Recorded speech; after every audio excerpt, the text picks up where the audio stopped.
All right. Good morning and evening, ladies and gentlemen, joining from different parts of the globe. Welcome to our second episode of Confab series. Through this, we invite experts working in emerging technologies like blockchain, artificial intelligence, machine learning, IoT, and furthermore, to share their knowledge with the community and grow in this advancement space together and learn from each other. We have successfully conducted podcast and virtual meetup earlier and will be executing more going forward.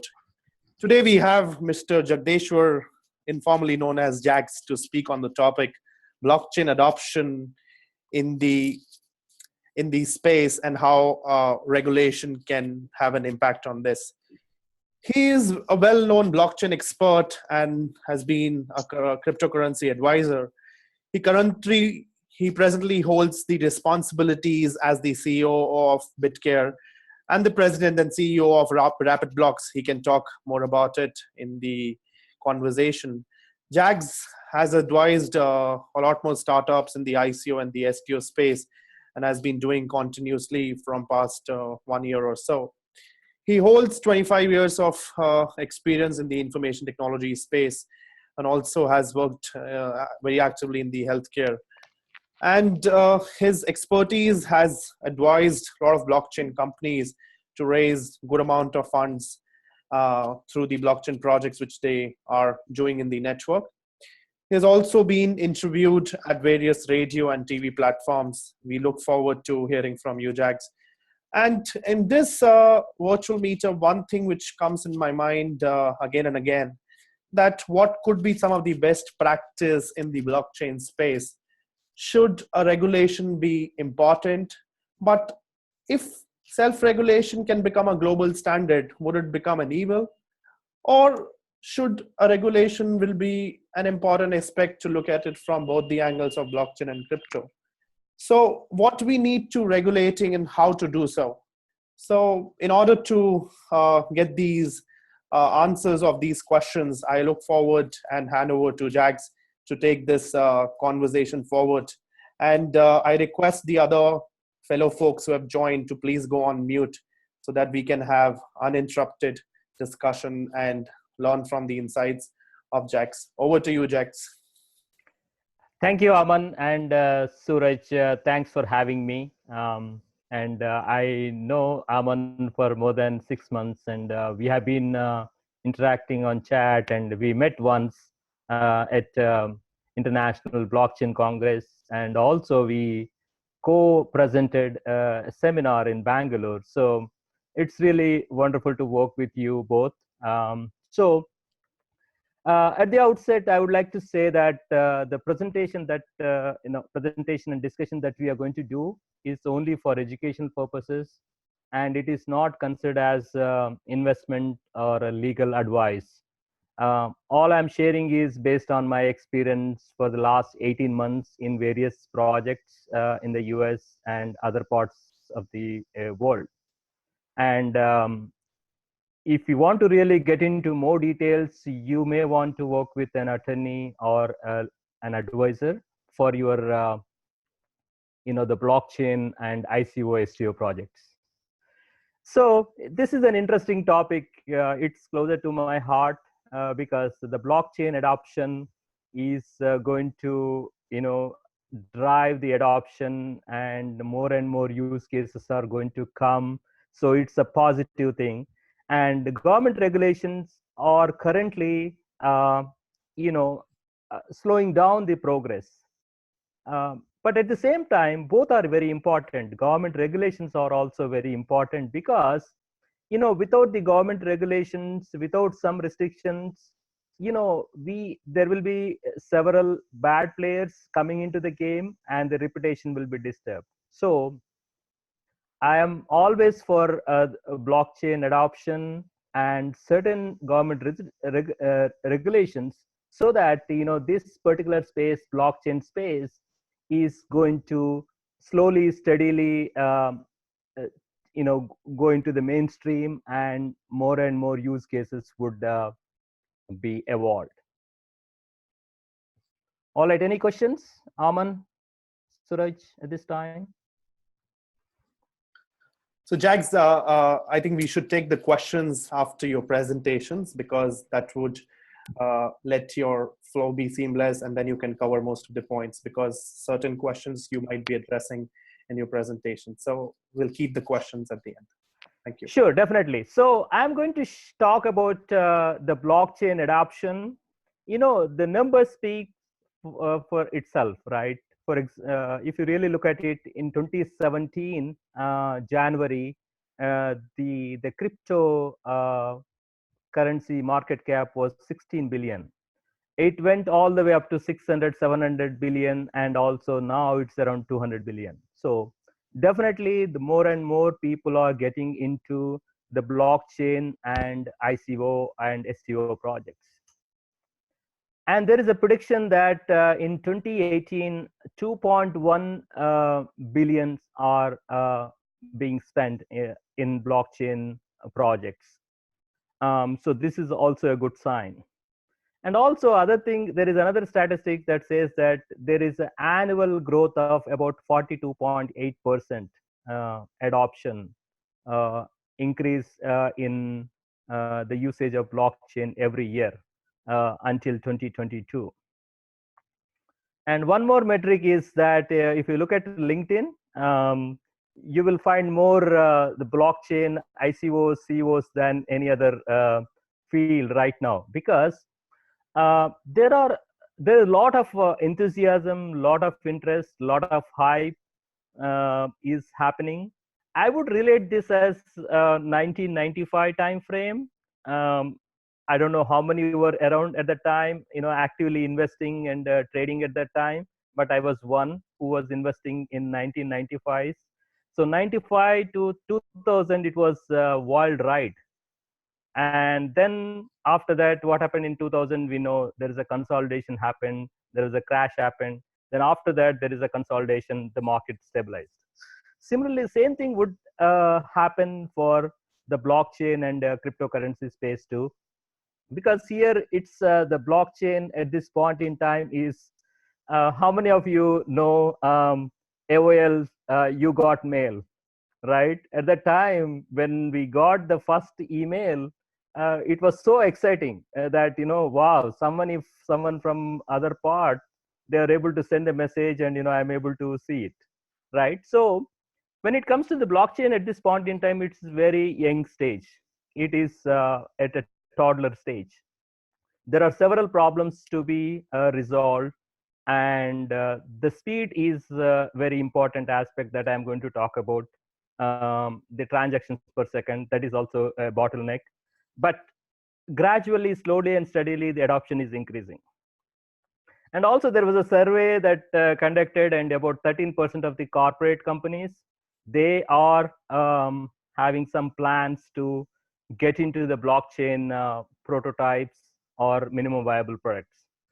And here are some of the examples. You may have seen this recent video of Coke dispensing Coke using a blockchain and a Lightning Network. That is really a good use case because, as you know, the blockchain originally it's 3 to 7 transactions per second. That is very low, but with the Lightning Network, definitely it's going to expand. There are other examples like, IBM is spending $160 million per year on blockchain technologies, and there are 1,600 people are, you know, working on blockchain projects. And the recent news is that the UN women they are harnessing blockchain technology to release funds to the refugees. And other news is that Dubai is building its blockchain powered government.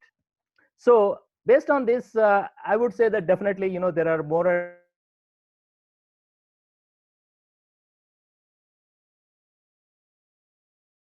companies adopting, and also you may have seen the to use blockchain by 2019 September, so which is 11 months away.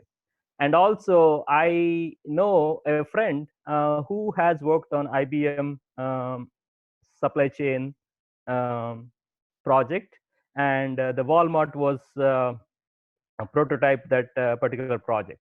So definitely there is adoption. And this is very important. I got this article somewhere. Here, there are the top 50 companies who are adopting the blockchain.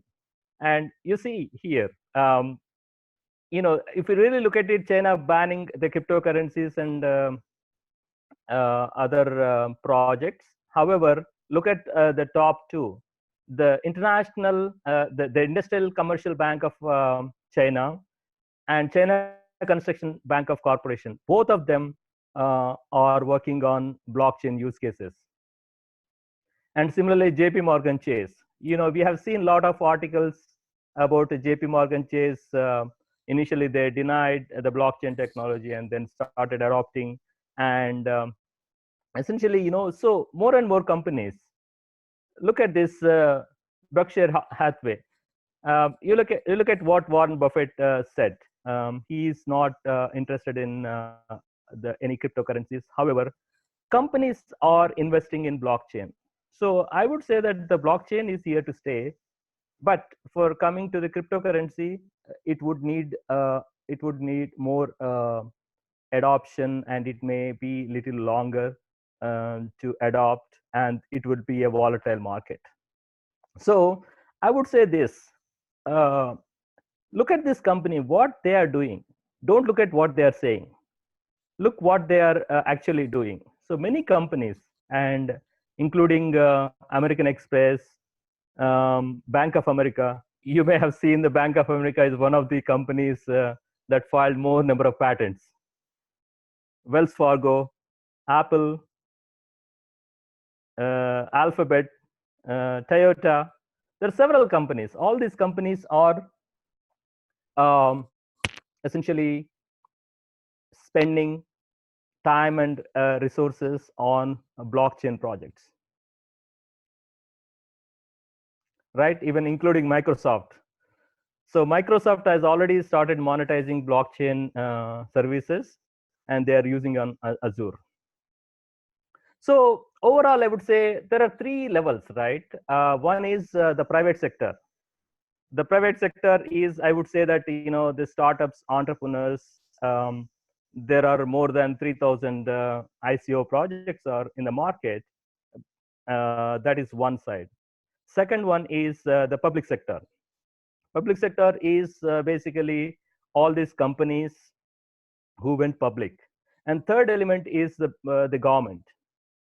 So in all these three, what I see is that startups are trying to come up with their use cases and trying to scale. And at the same time, the public companies, they are training their internal resources on blockchain technology, and they're building prototypes. Whereas the government, when it comes to the government, always it would take a lot of time for government to adopt any new technology, right? So initially, what I would say is that if startup companies can come up with good use cases and show some real results, right? And also similarly, if these public sector companies invest and show real use cases and adoption, then definitely the government will do the catch-up game. So some point in time, again, same thing what happened in 1995 and what happened in November 2017, there would be a FOMO effect because all these banks, they're trying to see what others are doing. You may have seen the bank chain. I met with a senior executive of S Bank recently, and all these banks in India, they created a consortium, and it's called bank chain. You may have heard about that. And also the India chain is also one other consortium, right? So like this, the adoption is there.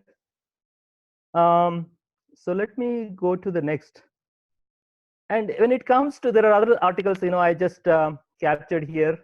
The Coinbase CEO, he says that the 1 billion people will be using cryptocurrencies in 5 years. right? If you really look at it, if you break it down, if 1 billion people are using cryptocurrencies in 5 years, then you have 12 million Bitcoin supply. So you can do the calculation. A very tiny fraction of blockchain is owned by each individuals. If all these 1 billion people own a fraction of Bitcoin. And you may have seen this use case in India. This is very interesting use case that they did in Andhra Pradesh for Ganesh Pandals. It's a real use case where they were able to track the procession using blockchain. And another interesting thing, what I see is that, I've said this in other conferences too. If we look at this LinkedIn top 50 startups, most sought out after startups, 3 of them are from blockchain technology: Coinbase, Ripple, and Gemini. So definitely, I would see that in the Fortune 500 companies, definitely some blockchain companies would emerge, and they would take they would work on more use cases and take it forward. Okay, another thing is that this one I found yesterday in one of the charts group, Aman's chart group. So these are the companies. These are the top 30 blockchain patent uh, applications by different companies. Look at Alibaba. Alibaba is at the top in 90, and IBM 89, and Bank of America. All these companies. And look at all these companies, like the companies in China, the People Bank of China. They also did file some patents. And in fact, our company BitCare, we filed 3 patents already. So this is about the bank chain example. So there are several companies, more than 20 banks in India. They're part of this bank chain. They form a consortium, and they are working on common use cases. So at this point, I would say this: the blockchain is not a silver bullet. It's not going to solve every problem. So these are the challenges that we see in blockchain adoption. One is the performance. As we briefly discussed, Bitcoin 3 to 7 transactions per second, Ethereum 15, Ripple 1,500, EOS 8,000. But with the Lightning Network, um, it we might expect more number of transactions. It can go into millions. So if the number of transactions would increase, then definitely the adoption will be increasing. So other thing is that there are so many players here. There are different networks, and the cross collaboration, cross integration between these platforms is not happening. If you really look at Hyperledger is one way, and Ethereum is another. They're not competing with each other, but what is happening is more and more blockchain networks are getting emerged. So which is why um, it's like this. You're doing you on your own blockchain, and I'm working on my own blockchain, but the integration is not happening because we are at a very early age. So when we integrate and collaborate more, the adoption will be more. And I can give you an example, especially in consulting, blockchain consulting space. We don't need to consider the other party as a competitors. There is always um, collaboration we can do, and uh, we can help each other in this. So that way, we can, as a group, we can promote the blockchain technology. And again, the other thing is that the complexity. So the blockchain is still complex, and it's a bit costly when it comes to the electricity and power. So the reason is that over a period of time, next few years, definitely these are going to be resolved. So right now, it's AOL, you got mail stage. we are in currently. And with the security, there are so many hacks happening, and there are so many exchanges are getting closed. All these problems can be solved if with certain government regulations and with active participation by all the blockchain experts and adopters. And the fourth challenge is that supportive regulation. So definitely, it's not easy to for any government to come up with a regulation. Especially this is the vast adoption. So in fact, the US has already initiated, and it has come up with some regulations based on the crowdfunding phenomena. So other countries will catch up, right? If one country come up with regulations and started encouraging blockchain projects, other companies will start doing it. Again, it would be again a fear of missing out kind of scenario that could apply to blanks, or that could apply to the government sector too. And again, the collaboration, more collaboration is needed between all parties. So these are the trends. Right now, most of the projects, what we see in the US and other parts, they are in pilot stage. They are at minimum viable products. We need to take these prototypes and MVPs and pilots into production, right? So in this, IBM is doing fantastic job promoting their use cases, and they're working with the real partners to implement this blockchain.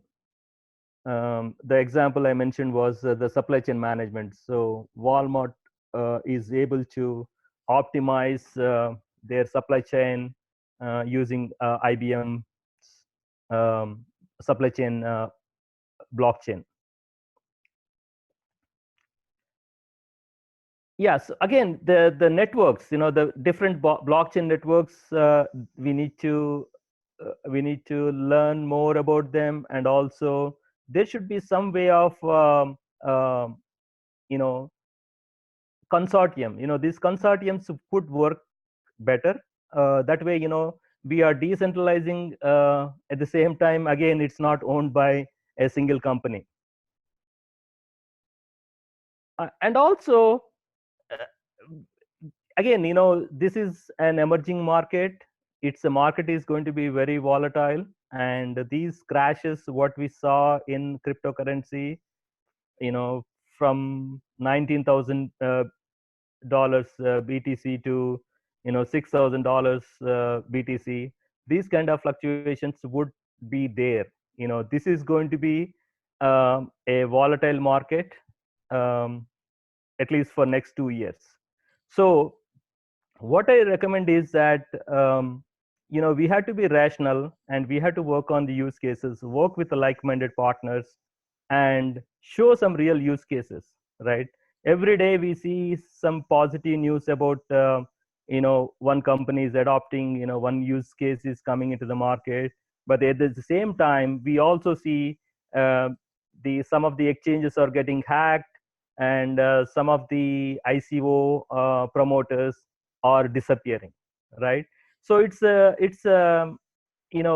are two sides of the coin, right? So there's a positive news we see every day, and there are negative news. So we have to be rational. We have to be we have to learn every day in this space, because things are changing every day. So this is about the blockchain adoption. And now let me go to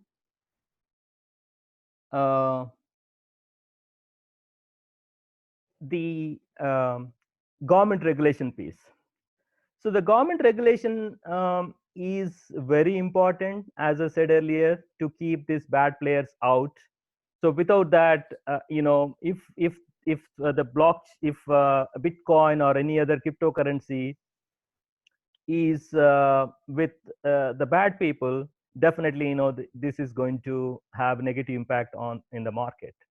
So when it comes to the blockchain projects, as you saw in 2017 in the US, it was ICO market.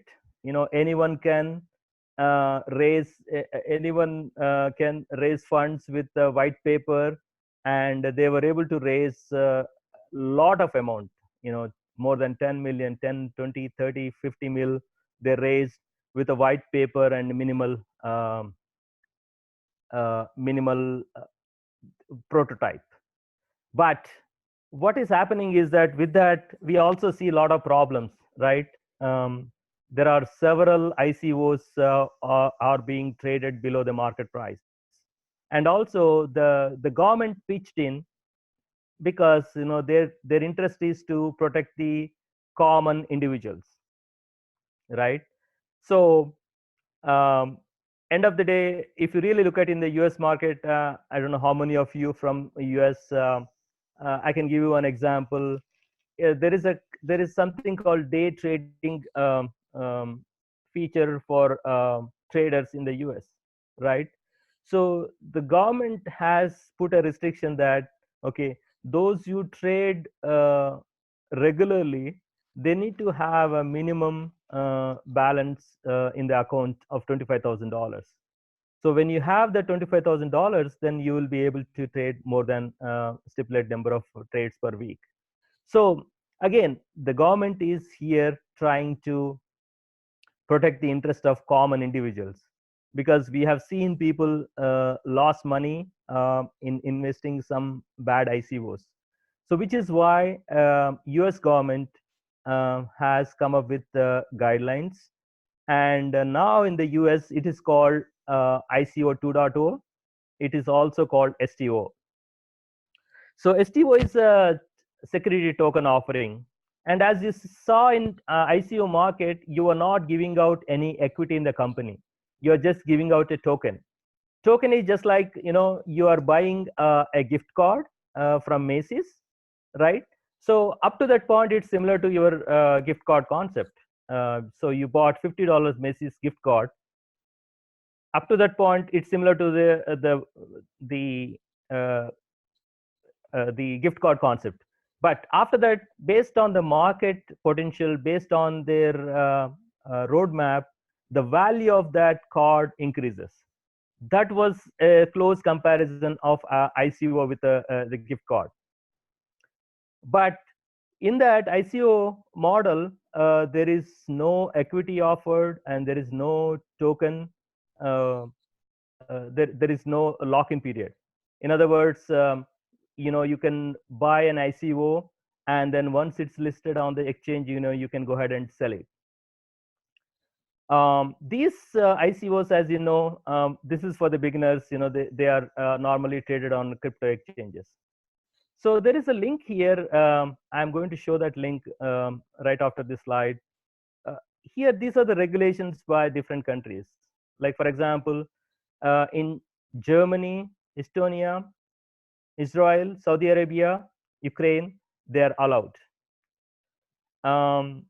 Whereas in United Kingdom and Hong Kong, they are allowed, but they would need future regulations. And as you see in India and US, Russia, France, and Singapore, ICOs are allowed, but they are highly regulated. And there are some countries like China, Bangladesh, Pakistan, Nepal, they're completely banned. So now in the US market, we call it as STO, a security token offering. It's also called ICO 2.0. So this is based on the crowdfunding regulations that were passed in 2012 by Obama. And all the STOs, they follow 12 months lock-in period, and then equity is also offered. And as you know, these are going to be traded on exchanges like T0. T0, you may have seen, they raised quite a lot recently, and this was supported by the owners are from Overstock.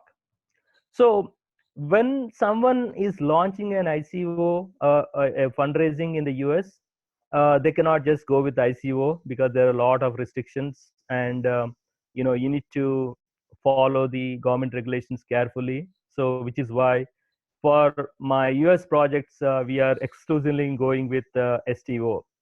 So one way, STO is going to be good because it's not kind of pump and dump where you buy something and you try to sell next day and there is a lot of fluctuations. In STO market, the government has given this 12 months lock-in period. You may ask why this 12 months lock-in period. This 12 months lock-in period is necessary for the investor, for the company promoters, to build a prototype and show some results. So this is not something restricted by the STO promoters. This is from the government. So it's just like the traditional crowdfunding. And when you are investing in a company, you don't invest now and try to get the results next month or after a couple of months. You need to give them enough time. So which is why this 12 months lock-in period is there. So let me show you this slide. This particular one moment. So this is the blockchain regulations. So I have the information about 83 different countries, and in that about 47 countries they are completely allowed, and 8 countries they are highly regulated. So the countries where this is allowed, look at this. So these are the companies. I'm sorry. These are the countries where ICOs are allowed, and these are the countries ICOs are legal. And similarly, these are the countries the ICOs are completely banned. So which is why you need to look at these regulations regularly, and you need to consult an attorney before you launch an ICO or STO, because certain things you have to get them started in the right node. You may have seen T0 example. T0 example, initially they started with the SAFT model, but after that, after they announced, they had to change it to SAFE model. So SAFE model is simple equity for security tokens. So essentially, you need to look at these two models and see what is good for you. So when it comes to the US market, the STO regulations are not something new. They have been adopted from crowdfunding, and there are different regulations are there. There is something called Title 2, Title 2 506B and 506C. If you look at this table, 506B is typically is something like a private round. When you are in 506B round, we cannot advertise about your project, and there is a limit of 2,000 accredited investors and 35 non-accredited investors. So accredited investor is the one whose net worth is more than 250,000 per year if they have family for last 2 years. And also there are other restrictions are there for accredited investors. So in if you are launching an STO and if you are doing 506B round, you cannot advertise, and at the same time you will be able to reach out to a smaller group of people. And this is very much necessary because before going to public, you have to raise some funds in private round. And for example, if you look at uh, this company, Nucleus Vision, it's not an STO, but it's an ICO, and they raised all their funds in private rounds. So private round, raising some certain percentage of your funds in private phase is very important. After that, you can go to Title 256BC. This is a public round where you can attract any number of accredited investors. I mean, there's a limit of 2,000 again here, and then you can advertise. In both the cases, 506B and 506C, you have 12 months holding period. There is also something called Title 3. So this is exclusively for US market. If someone wants to launch an ICO, you have to follow one of these regulations. Title 3 is Reg CF, and you can raise 1 mil. And again, there is a 12 months lock-in period, and you can advertise and raise funds. For larger projects, you can do for Reg A and Reg A plus. So here are the things. We have seen the adoption and at the same time government regulations. But there are some best practices for any blockchain projects. You need to build a team, a strong team, and that has a past record. End of the day, people invest in people, not in their ideas mostly. So again, are we trying to solve a big problem? This is something you need to see. And I told in one of the conferences that if you want to really become a billionaire, all you need to do is you need to help 1 billion people. In other words, your application should reach a large number of people. Then only you will have the network effect.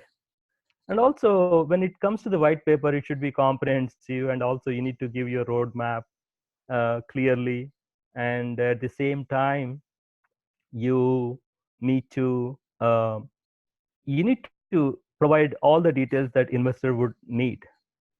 And also, before you launching a blockchain project, you need to look at the competing products. Again, it's not a silver bullet. You need to really, there are only certain use cases are applicable on blockchain, and you need to build your social media presence. And nowadays, in 2018, just with the white paper, you won't be able to raise funds. You will have to show the prototype, minimum viable product, and in many cases, they're asking for revenue and user bases. So just to highlight some of my projects, the bitk.co, this is decentralized healthcare ecosystem. And we are trying to disrupt this $10 trillion global healthcare industry. And we filed 3 patents and about 20 trademarks. And we have got about 50 use cases, and 5 use cases are low-hanging fruits where we start generating revenue in a couple of quarters. The SnapX platform is on recruitment. So this is for the candidates who would like to apply for job. This particular platform attests them on different domains. One is background check, other one is employment verification, educational qualification verification, and this is kind of attestation platform. So I'm also working on a mineridge.io. This is a crowdfunded mining facility in Canada. And also I'm working, I'm an advisor for swachcoin.com. This is a project by recently grads students from Bengal, and they are working on waste management. So I recently signed up this SSAYE, and it's an acronym, and I will announce down the line. This is a digital marketplace for smart living in the new economy. So here are my contact details. you can reach out to me on Telegram. My Telegram handle is blockchain Jags. My Twitter handle is a big thinker. LinkedIn Jags Porandla, and I'm also on n.com. I'm also um, on expertise. I'm one of the first circle advisor expert on expertise. I'm also on ICO bench, and we do have a Telegram group, crypto ICO news and ideas. We have got about 2,500 people in that group. You will see the information about different projects, when the coins are listed in each exchange, and also the news about the latest trends. So with that, back to you, Aman. Thank you, Jags. So it was really wonderful to hear the kind of a different areas you have picked it, from the regulations to the crypto market, and try to compare with the earlier chapters we have already seen with the email and the stock market as well. So I'll hand over to Suraj to ask questions which we have already received in the Google form. Suraj, you can quickly ask the questions to Jags. I think we are overshooting the time, so we have next 20 minutes to wrap up this virtual meetup. So I'm just handing over to you to quickly ask, and probably there are some of the repetitive questions, so you can skip it and we can ask offline to Jags as well. Thank you. Jax, closer to home, Bitcoin ETF. What are your thoughts? Yeah, I think we should not be rushing towards Bitcoin ETF. When it comes, it's okay, but end of the day, everyone whoever is supporting blockchain would work on some use cases, work with the like-minded people. End of the day, adoption is very important. I would say that it's like when you're I would say this as when you are competing for engineering college entrance, passing IPA is just it happens, right? So we should treat that way. Great, you mentioned adoption. So, do you think stable coins are the way to go in the interim until ETF gets approved? Yeah, stable coins are definitely going to be good. And at the same time, again, we don't want to you know we don't want to encourage people to spend a lot of money, invest a lot of money there. It's like you have to be really rational, and invest a tiny portion of your net worth. And we have seen some scary examples that some one student, he borrowed $120,000 from bank and invested in different projects. So I would say is that invest rationally, little, and at the same time try to understand the blockchain concept, and learn about it, because in next 5 years, more and more people are going to be using these technologies, and more and more applications are going to be evolving, right? So we are lucky to be in that the top 4 or top 5% of the people who understand blockchain or Bitcoin. So definitely the more focus should be on working on your use cases, understanding this, and learning more about it. That would be better. And that's where evangelists like you are very much required, Jax. So glad to have you here. What do you think about the role of India chain? How impactful is it going to be in the future? Yeah, India chain is. I looked at India chain.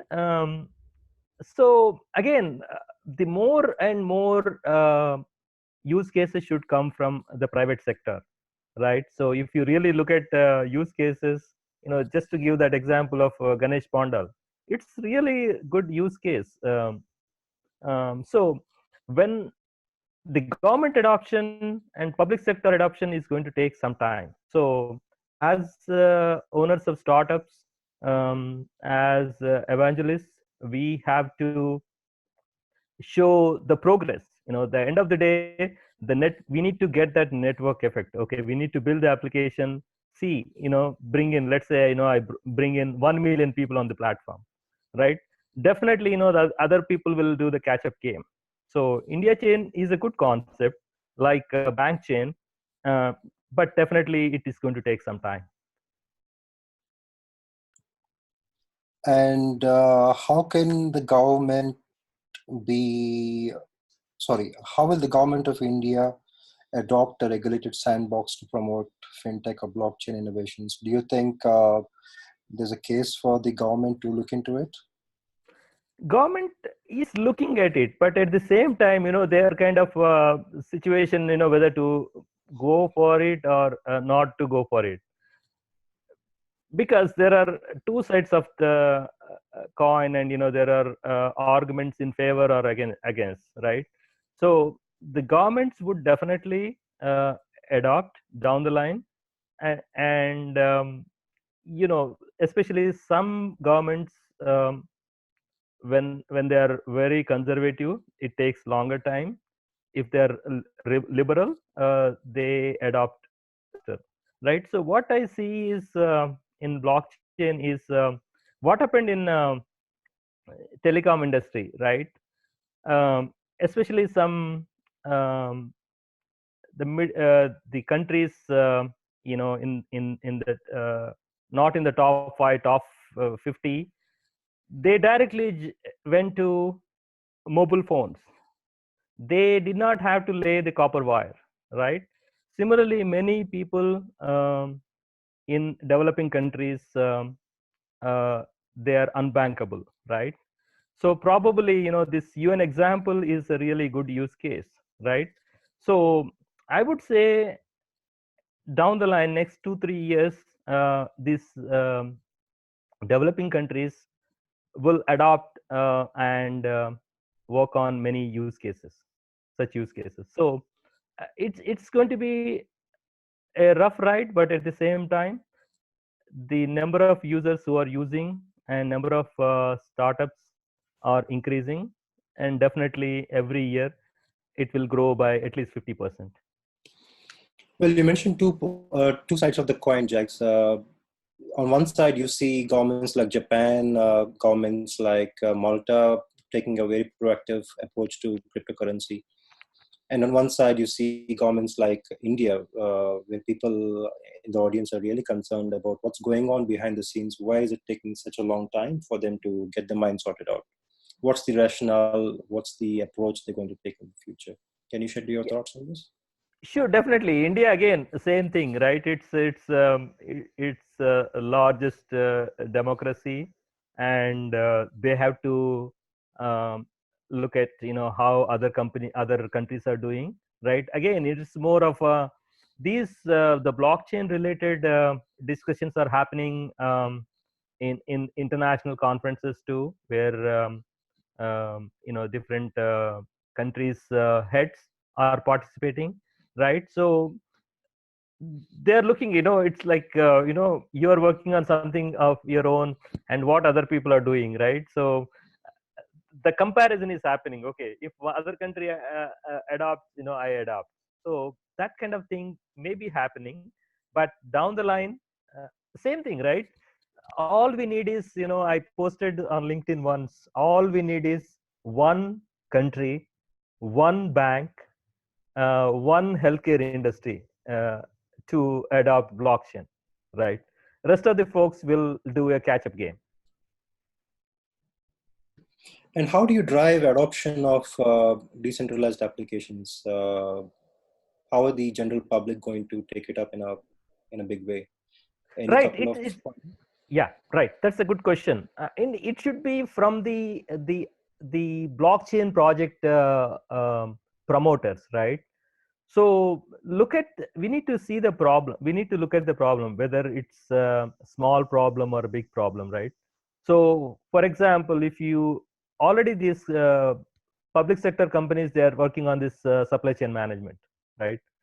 And let's say if more and more people are going to be using the blockchain, um, again, it would be network effect. It's not going to happen overnight. It would take some time, but there are some use cases where the adoption is more, right? So those will be leaders, and sooner, I would say in 2018, early 2019, probably all these corporate companies, they will come up with their products on blockchain that will increase the mass adoption, right?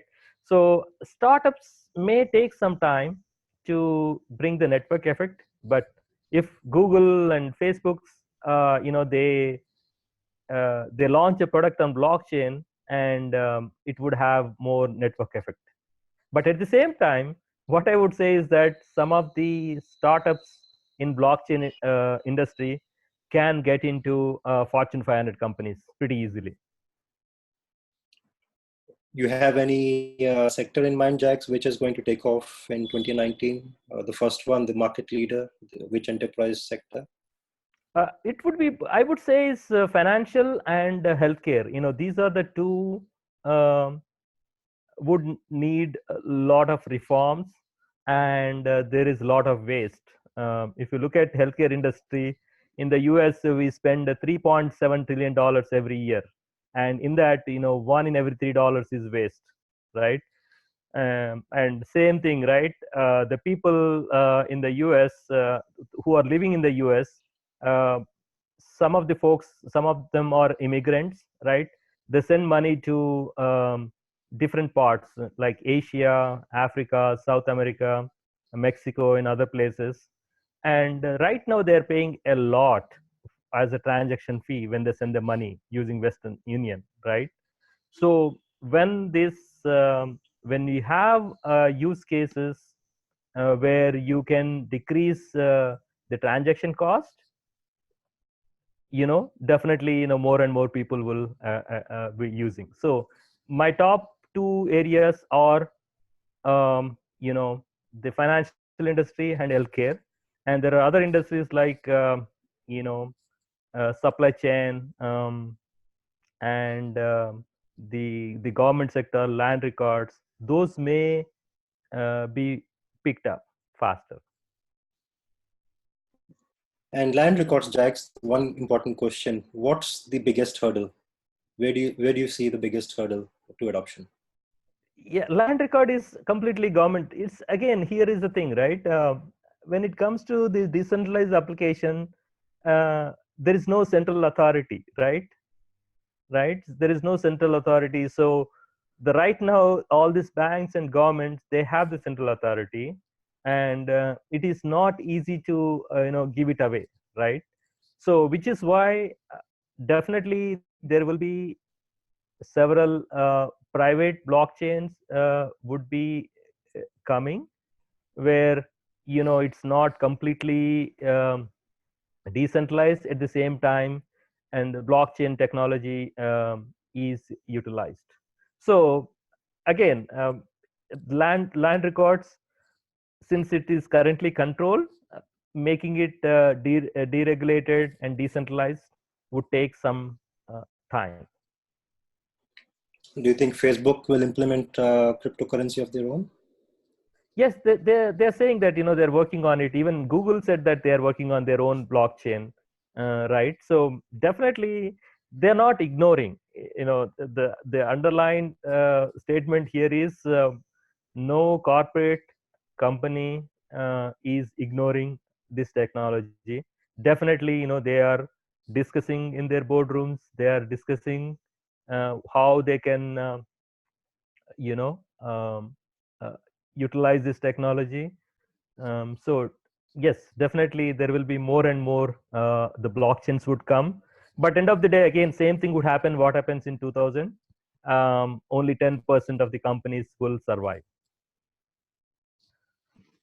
Right. And you met Tim Draper recently. I saw a video of you. Yes. What's your view on Bitcoin price in 2019? Yeah, so I met Tim Draper a couple of times. I've been meeting other experts. So he gave a big projection in 5 years. It's going to be, I think, $8 trillion market, if I'm not mistaken. So he's a great guy, and he's an evangelist, and wherever he goes, he talks about the blockchain use cases and the Bitcoin projections. Yes, his prediction is a bit high, but definitely the market is going to consolidate. But there will be a lot of ups and downs, and the crashes could happen down the line, but we will see new highs. Uh, you know, I mean, I don't give the time frame, but definitely that is going to happen.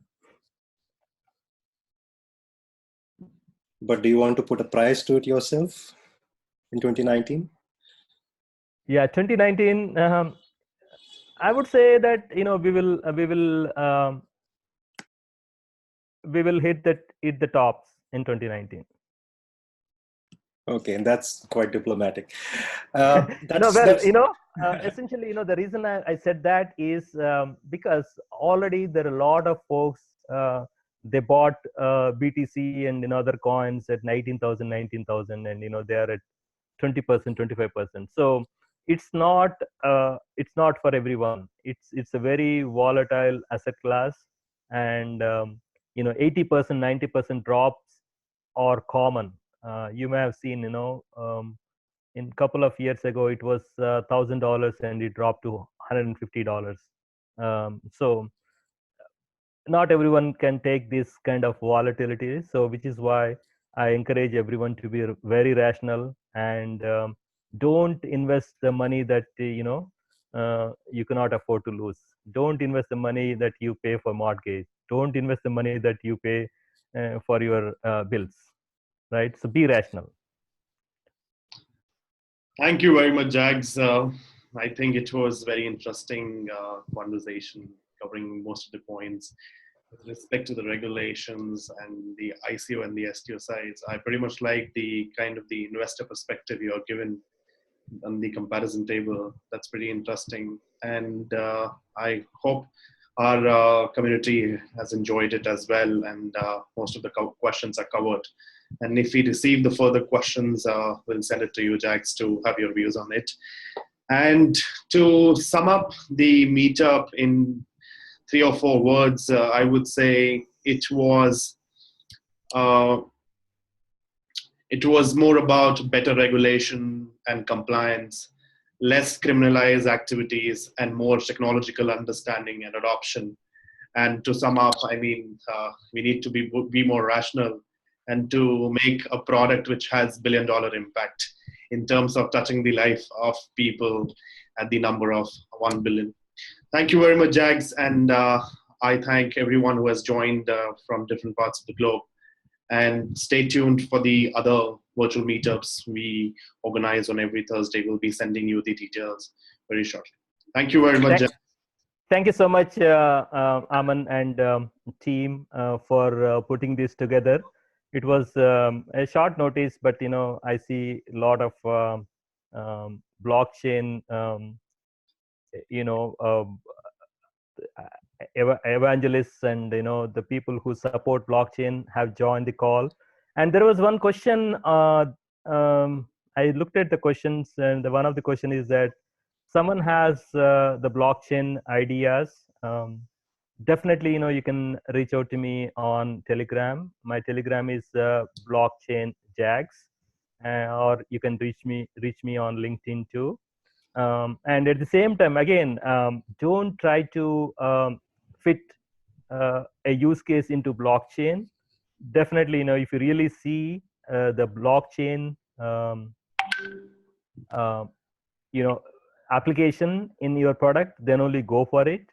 And definitely, you cannot. You need to work with the like-minded people to make your project successful.